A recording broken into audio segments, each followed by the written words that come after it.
Hello. Hey, Laura, how you doing?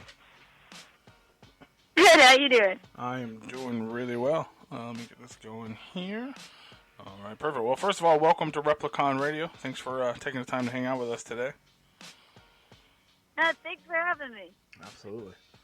So essentially, I know we don't have a whole lot of time, but we do like to, like to get to know our guests and learn, how you got started, where everything began. I guess what you kind of got into acting a little bit. When you were around 17 or so, about 2006, in like TV movies and small. Like, how did you start getting into the industry to begin with? Well, I really started trying to get an agent back in 8th grade. So that was quite a few years before the first thing. But I did a lot of community theater, and it was just sort of that passion. You know, my mom's like, it's like I would do my homework and get good grades so I could go and be in a play. That's awesome. And then eventually I got an agent in Atlanta with Joy Purvis is her name, and she works with, like, Fannings and, like, children. So she got me into some Lifetime movies, and then when we went to L.A., she helped me get an agent out there. But, I mean, a lot of it is just going to film classes and figuring out what you're good at from a practical side, you know, and then kind of pushing yourself with the right agents from there. Absolutely. So it was a dream of yours to be either in theater or acting in movies or TV or some sort of way since you were a child, a small child, basically. Yes. I just like to say some of the lines and wear the costumes. That's awesome. That's always fun, yeah. I mean, who doesn't like to play pretend, especially if you can do it for a living? Exactly. So you had a few small roles here and there, some of which we've seen. I know one thing a lot of people talk about, you were on the MTV dating show Next, but you were immediately nexted because you looked way too young. I know, that's a symptom of the beginning times. Yeah. The beginning time. It's true. That's awesome, though. It's a fun thing to go back and remember. So I guess, after that, obviously you were just... Except he automatically nexted me, yeah. Except for that, he nexted the whole bus before me, so I know that before he saw me, he's trying to come up with an excuse. Okay? That's terrible. If I would have been first, I would have ran that date out. Absolutely. I'd have been like, just roll it for an hour and we'll go home. There you go. You should have just picked one. They're not going to follow up. That's true. They're not going to follow up. Nobody cares if you actually date them. Anyways, we're not talking about that. I forget we have 10 minutes. That's all good. No, that's awesome. I'm sure he's, whoever that guy was, hates that he did that now. Yeah. You're lost, buddy. So then I guess you kind of got your big break. Obviously, everybody knows you from as Karen, Lip's girlfriend on Shameless. How did that come about? I was not, I'd only done a few things when that happened. I think I was still 20 at the time, but basically I auditioned for them. I actually had the flu the first time I auditioned for them, and I had to do that scene underneath the table, which I was not thrilled about at all. Yeah. So when I did the audition, I had everything ready, but when I had that part, I just put my hand in, when people are ashamed and they put their hand in their arms, I can't believe I'm doing this right now. Yeah. That's what I did. That was my choice. I just really thought it was hilarious that this embarrassed me so much that I eventually got the part. It was kind of shameless casting, I would say. Right. I think they're like, oh, she's really not comfortable with this. That's our nympho right there. Great. That'll be perfect, yeah. Well, it definitely worked out great. I mean, it was a fantastic role, and you did great in it. Obviously, it got a lot of people to know who you are now, so I'm sure that was a blessing. Your shameless blessing, yeah. I guess, right? And I feel like a lot of writing and TV has tried to follow that format again. So sometimes I get the joke before other people why is this funny? And I'm like, it's very nuanced, Mm-hmm. It's just that preacher is now asking that girl out on a date after he shamed her, That's the joke. Is it funny? I don't know. Yeah. But it's life. Right, yeah, it's that awkward funny. I'm not sure if it's actually supposed to be funny, yeah. But it is because it's real. But that's kind of how the entire show was. We should not be laughing at all this drugs and abuse and neglect, but it's hilarious at the same time. But Yeah, exactly. welcome to life. So I mean, I guess then that led you to a few other roles. You're obviously in the horror franchise Rings. Was that Yes. was that kind of like your first attempt in the horror, or were you previously doing any sort of horror film prior to that? Well, I worked in a couple of horror films before that. I mean, that was my first studio movie, period. And I only have like 2 of those anyways. But that was like the first one.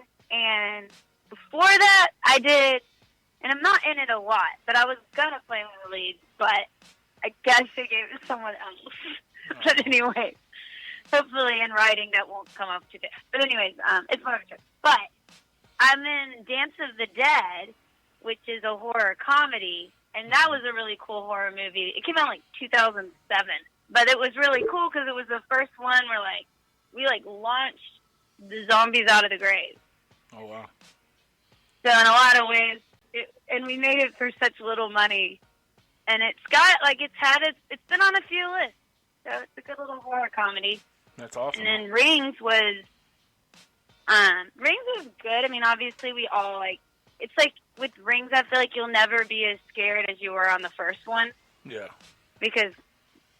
And then it's also weird because one of the girl Bonnie Morgan, who plays Samara, who was somebody that haunted me in like high school and middle school years, turns out to be the redhead from Shameless. Like, she's like a guest star. She's a contortionist, but she's literally a clown.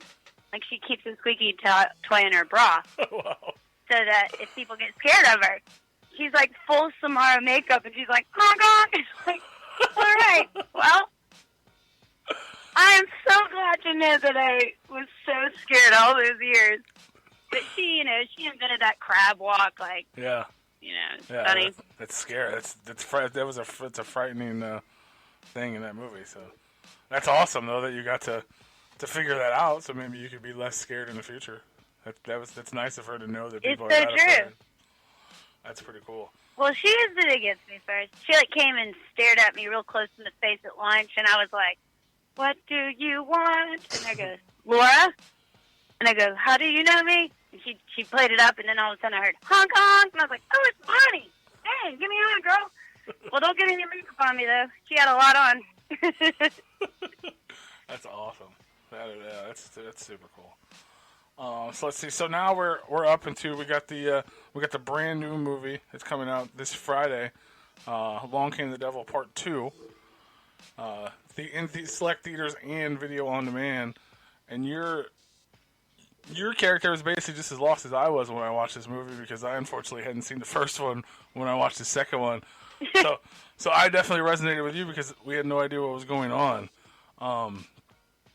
What was it like to be in to play that role and to be like, how was this movie for you, I guess? I think it was just I liked it because she really is kind of a true hero character in that she just thinks everything can be explained away and she's practically going to solve the problem. For her, she doesn't know where her sister is, but her sister has kind of a mental illness history. So she's not surprised that she needs to come home now, but when she gets there, nobody's there. Then it's sort of that thing where you keep trying, that I feel like the game of the movie is that paranoia where you keep telling yourself, everything's going to be fine, and then it just keeps not being fine. Yeah, or this isn't real, this isn't happening, and everything. Yeah, it's all going to... So sorry to interrupt, this does we have just about a minute remaining. Alrighty. Perfect. But yeah, it's definitely, you're trying to figure out what's going on, and it's definitely a really cool character to play. And like I said, it resonates with the watcher because we don't know what's going on really either. So it's cool to be in that position. I mean, in a perfect world, we would have, and I know the person who did the special effects on the first movie was great too. But then I only know George, since I only worked on this one, and he did such a good job on these effects that they literally gave me nightmares when I was it would be 3 a.m, and I just want to go to bed, and then I go to sleep and I'm dreaming of mommy demon tied to a tree and a Mark Ashworth demon, and I'm like trying to tell everyone that they're not really monsters, and everyone's, yes, they are, and then they try to kill me. Oh, no. See, what you should have done while you're out there is you should have handed the headless monster and all the other monsters a little horn, so that way you could sleep at night and you would know not to be One afraid. for you, one for you. Exactly. And one for you. There you go. So next time you do a horror movie, just bring little horns for all the people that may scare you, so that way you don't have to worry about the nightmares. Exactly. That's the way to do it. So I guess we are out of time. I did want to ask you one more thing.